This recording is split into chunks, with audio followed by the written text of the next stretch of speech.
لا حول ولا قوة إلا بالله العلي العظيم. ما شاء الله لا حول ولا قوة إلا بالله العلي العظيم. أفوض أمري إلى الله إن الله بصير بالعباد. السلام علیکم ورحمۃ اللہ وبرکاتہ۔ اللہ تبارک و تعالیٰ کا شکر ہے کہ میں کراچی سے علی احمد پارا 29 کے پہلے ربا کی تلاوت اللہ کا شکر ہے کر چکا ہوں۔ اب اس ربا کا ترجمہ جو علامہ سید ذیشان حضرت جوادی مرحوم نے کیا ہے وہ میں پڑھ رہا ہوں۔ سورہ ملک سے ابتدا ہو گئی ہے 29 پارے کی۔ بنام خدا رحمان الرحیم، بابرکت ہے وہ ذات جس کے ہاتھوں میں سارا ملک ہے اور وہ ہر شے پر قادر و مختار ہے۔ اس نے موت و حیات کو اس لیے پیدا کیا ہے تاکہ تمہاری آزمائش کرے کہ تم میں حسن عمل کے اعتبار سے سب سے بہتر کون ہے، اور وہ صاحب عزت بھی ہے اور بخشنے والا بھی ہے۔ اسی نے 7 آسمان تہ بتہ پیدا کیے ہیں اور تم رحمان کی خلقت میں کسی طرح کا فرق نہ دیکھو گے۔ پھر دوبارہ نگاہ اٹھا کر دیکھو، کہیں کوئی شگاف نظر آتا ہے؟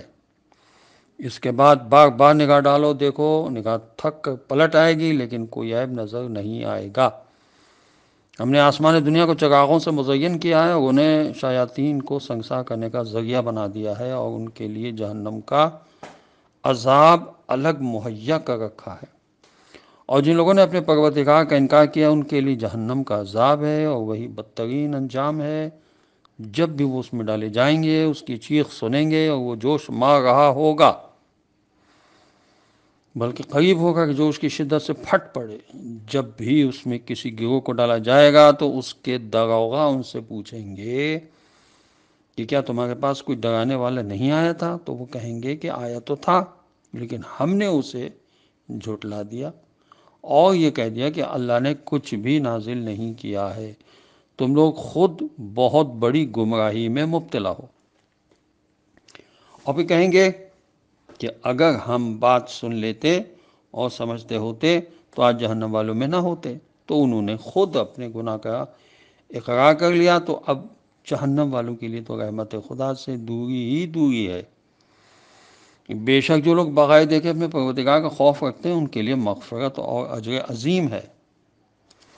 آیت کریمہ صاف صاف اعلان کر رہی ہے کہ نگاہ پروردگار میں کثرت عمل کا کوئی معیار نہیں ہے بلکہ حسن عمل معیار ہے۔ انسان کثرت عمل بہت آسانی سے پیدا کر سکتا ہے لیکن حسن عمل بہت مشکل کام ہے، اس لیے کہ کثرت عمل کا تعلق تکرار عمل سے اور حسن عمل کا تعلق اخلاص عمل سے ہے، اور اخلاص عمل کا پیدا کر لینا ہر انسان کے بس کی بات نہیں ہے۔ وہ پیدا ہو جائے تو ایک ضربت بھی عبادت ثقلین سے بھاری ہو سکتی ہے، مگر یہ شرف ہر ایک کو نصیب کہاں۔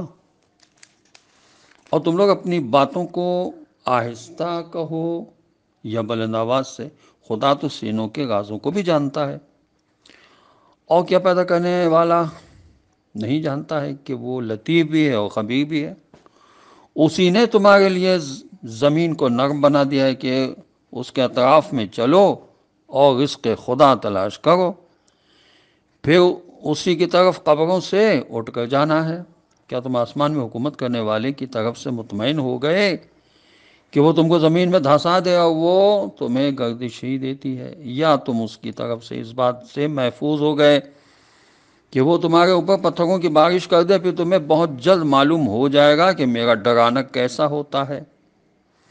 اور ان سے پہلے والوں نے بھی تکذیب کیے تو دیکھو کہ ان کا انجام کتنا بھیانک ہوا ہے۔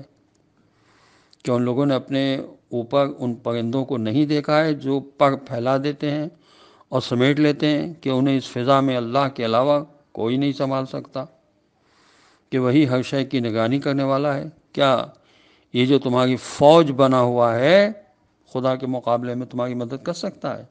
بے شک کفار صرف دھوکے میں پڑے ہوئے ہیں۔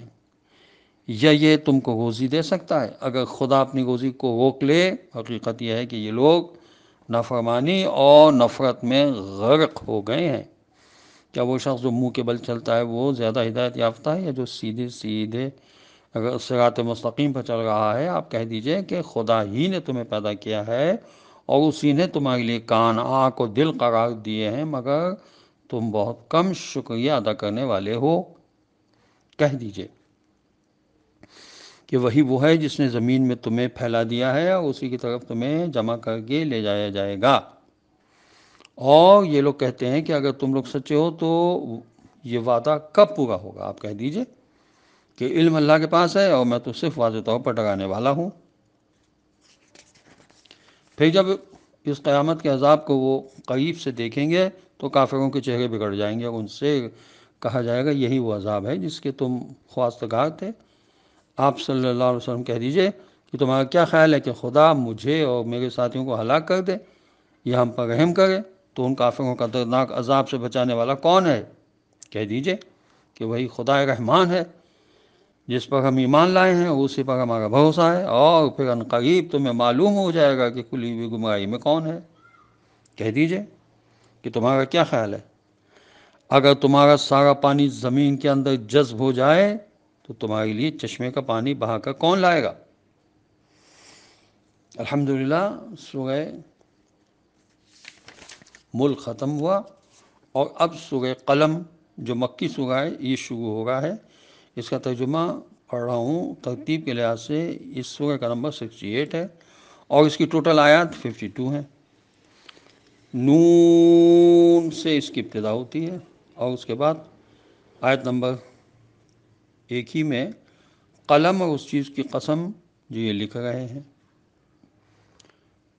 آپ صلی اللہ علیہ وسلم اپنے پروردگار کی نعمت کی طفیل مجنون نہیں ہیں، اور آپ صلی اللہ علیہ وسلم کے لیے کبھی نہ ختم ہونے والا اجر ہے، اور آپ صلی اللہ علیہ وسلم بلند ترین اخلاق کے درجے پر ہیں۔ ان قریب آپ صلی اللہ علیہ وسلم بھی دیکھیں گے اور وہ بھی دیکھ لیں گے کہ دیوانہ کون ہے۔ آپ صلی اللہ علیہ وسلم کا پروردگار بہتر جانتا ہے کہ کون اس کے راستے سے بہک گیا ہے اور کون ہدایت یافتہ ہے، لہٰذا آپ صلی اللہ علیہ وسلم جھٹلانے والوں کی اطاعت نہ کریں۔ یہ چاہتے ہیں کہ آپ صلی اللہ علیہ وسلم سے اگر نرم ہو جائیں تو یہ بھی نرم ہو جائیں، اور خبردار آپ صلی اللہ علیہ وسلم کسی بھی مسلسل قسم کھانے والے ذلیل، عیب جو اور اعلیٰ درجے کے چغل خور، مال میں بے حد بخل کرنے والے، تجاوز گر، گناہ گار، بد مزاج، اس کے بعد بد نسل کی اطاعت نہ کریں، صرف اس بات پر کہ یہ صاحب مال و اولاد ہے۔ جب اس کے سامنے آیت الہیہ کی تلاوت کی جاتی ہے تو کہہ دیتا ہے کہ یہ سب اگلے لوگوں کی داستانیں ہیں، ہم ان قریب اس کی ناک پر نشان لگا دیں گے۔ ہم نے ان کو اسی طرح آزمایا ہے جس طرح باغ والوں کو آزمایا تھا جب انہوں نے قسم کھائی تھی کہ صبح کو پھل توڑ لیں گے اور انشاءاللہ نہیں کہیں گے۔ تو خدا کی طرف سے راتوں رات ایک بلا نے چکر لگایا جب یہ سب سو رہے تھے، اور سارا باغ جل کر کالی راکھ جیسا ہو گیا۔ پھر صبح کو ایک نے دوسرے کو آواز دی کہ پھل توڑنا ہے تو اپنے اپنے کھیت کی طرف چلو۔ پھر سب گئے، اس عالم میں کہ آپس میں راز و نیاز کی باتیں کر رہے تھے کہ خبردار آج باغ میں کوئی مسکین داخل نہ ہونے پائے، اور روک تھام کا بندوبست کر کے صبح سویرے پہنچ گئے۔ اب جو باغ کو دیکھا تو کہنے لگے کہ ہم تو بہک گئے، بلکہ بالکل سے محروم ہو گئے۔ تو ان کے منصف مزاج نے کہا کہ میں نے نہ کہا تھا کہ تم لوگ تسبیح پروردگار کیوں نہیں کرتے؟ کہنے لگے کہ ہمارا رب پاکیزہ اور بے نیاز ہے اور ہم واقعاً ظالم تھے۔ پھر ایک نے دوسرے کو ملامت کرنا شروع کر دی، کہنے لگے کہ افسوس ہم بالکل سرکش تھے، شاید ہمارا پروردگار ہمیں اس سے بہتر دے دے کہ ہم اس کی طرف رغبت کرنے والے ہیں۔ اسی طرح عذاب نازل ہوتا ہے، اور آخرت کا عذاب تو اس سے بڑا ہے اگر انہیں علم ہو۔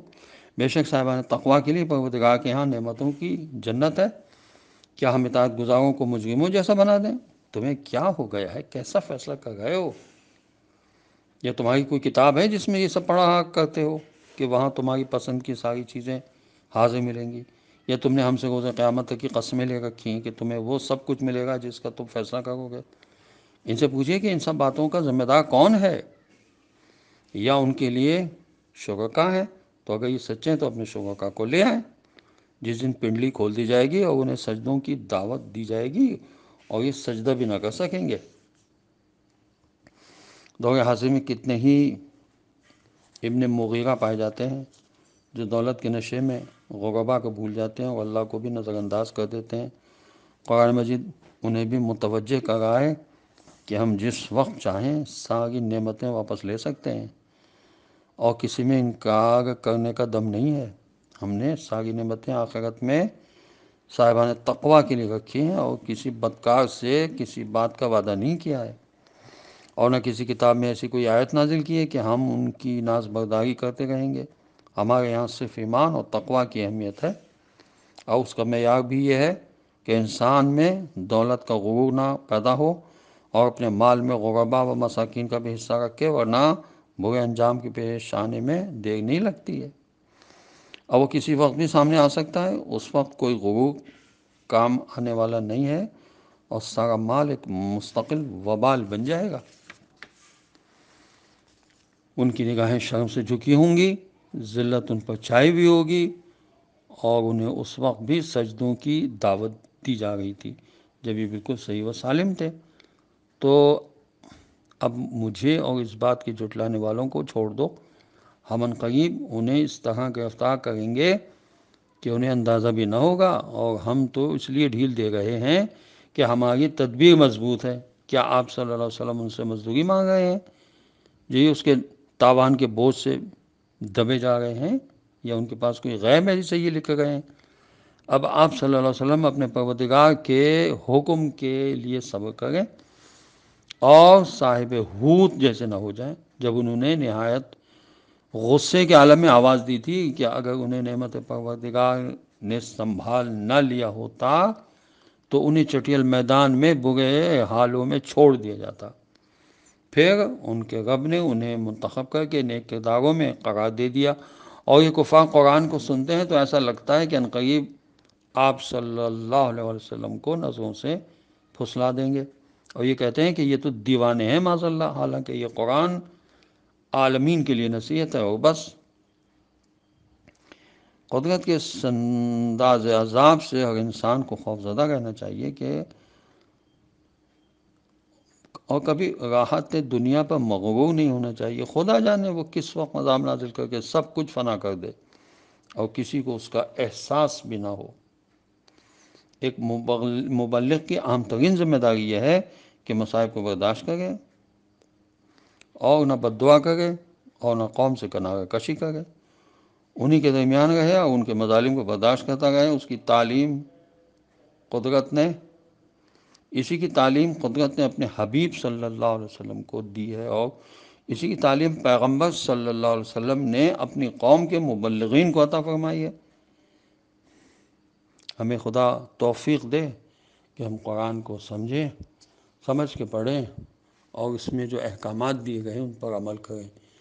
خدا وارث قرآن حضرت امام زمانہ کے ظہور میں تعجیل فرمائے اور ہمیں ان کے اعوان و انصار میں شامل ہونے کی توفیق عطا فرمائے۔ والسلام علیکم ورحمۃ اللہ وبرکاتہ۔